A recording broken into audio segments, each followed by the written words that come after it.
জাহান্নামী কাফের গুলি সেই জায়গা সহ্য করতে পারবে না। ফিরিস্তা ঘোষণা দিবে, এই তোমরা কি জানো কিসের দুর্গন্ধ? একজন এ কথা বলার পরে অনেক জাহান্নামীরা বলবে না জানি না। তখন বলবে, যেই সমস্ত পুরুষ মানুষ এবং মহিলা দুনিয়াতে জেনা আর ব্যভিচার করেছে তাদের লজ্জাস্থানের দুর্গন্ধ জাহান্নামে স্প্রে করে দেওয়া হয়। আপনি পরকাল নামে একটা বই পড়বেন, বই আছে বাংলায় পাওয়া যায়, সেই জায়গায় একটা ঘটনা লিখছে, এক যুবক 350 মেয়ের চরিত্র নষ্ট করেছে। একটা ছেলে যদি 350 মেয়ের চরিত্র নষ্ট করে, বলুন ও কার সিলেবাস তৈরি করা পড়া পড়েছে? কথা বলেন না কেন ভাই?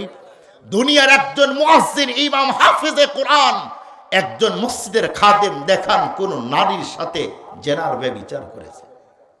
যারা করে এরা হলো 2 নাম্বার, এরা আলেম না, এরা জাহেল, এরা শয়তান।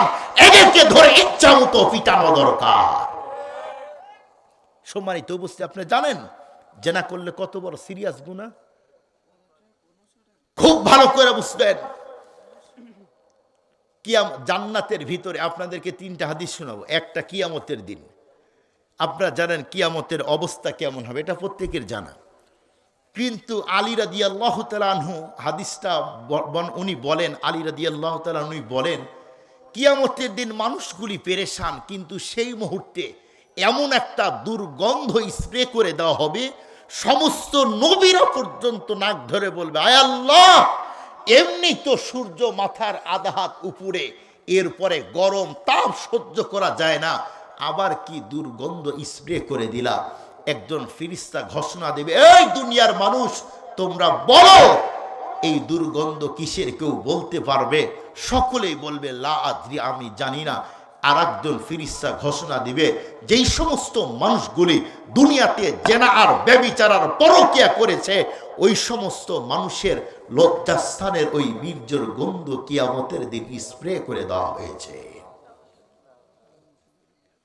এই মানুষগুলি কেউ জান্নাতে ঢুকে যাবে, জান্নাতে ঢোকার পরে এত সুন্দর সুঘ্রাণ তাদের নাকে আসবে, তখন আল্লাহকে বলবে, আয় আল্লাহ, জান্নাতে অনেক দিন আছে, এত সুন্দর ঘ্রাণ তো পাই নাই।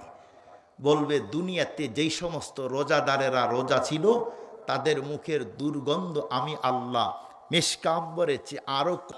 জাহান্নামীরা জাহান্নামে দীর্ঘদিন থাকবে, আগুনে পূর্বে কষ্ট হবে, একদিন খুব দুর্গন্ধ, জাহান্নামী কাফের গুলি সেই জায়গা সহ্য করতে পারবে না।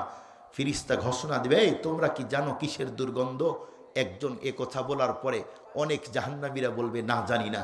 তখন বলবে, যেই সমস্ত পুরুষ মানুষ এবং মহিলা দুনিয়াতে জেনা আর ব্যভিচার করেছে তাদের লজ্জাস্থানের দুর্গন্ধ জাহান্নামে স্প্রে করে দেওয়া হয়। এরকম অনেক হাদিস আছে, আমি সেগুলি বলতে চাই না। মূলত বলতে চাই, যার মস্তিষ্কে ইলমে ওহী কোরআনের জ্ঞান আছে, বলুন তো এই দুনিয়াতে সে কি সুদের সাথে থাকে, ঘুষের সাথে থাকে? থাকে না।